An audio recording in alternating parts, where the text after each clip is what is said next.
wheels, ipapakita ko lang sa inyo kung paano mag-impake ng ibabagahin natin sa Pilipinas o kahit saan man sulok ng mundo.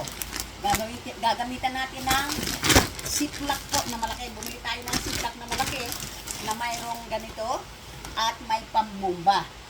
Para po hindi siya masyado malaki sa lalagyan nating balikbayan box or kahit anong box ang gagamitin natin. At ito po ay ziplock na malaki.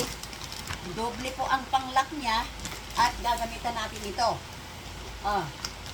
Ayan po, ito. Bubombahan natin at ipapakita ko sa inyo kung paano. Ganito po yun. Ayan. Bubombahan natin yan para lumiit siya. Maalis yung hangin.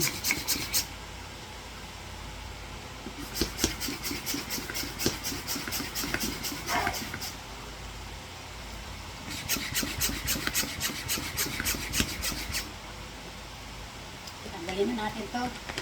At wala ng hangin, isasarado natin yan. O, diba? Ang nipis-nipis na, marami ka pong mailalagay sa iyong box para pang-package mo.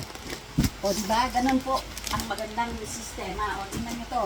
Ang daming laman, pero napakanipis niya na. Madami kang nailalaman sa iyong bagahe. Bumili po kayo ng ganito. Kasama po yan. May plastic na ganito at may bubumbahan ka po. Lalagyan ito at bubumbahan mo. Pero ziplock po ito na malaki para pang-package po talaga.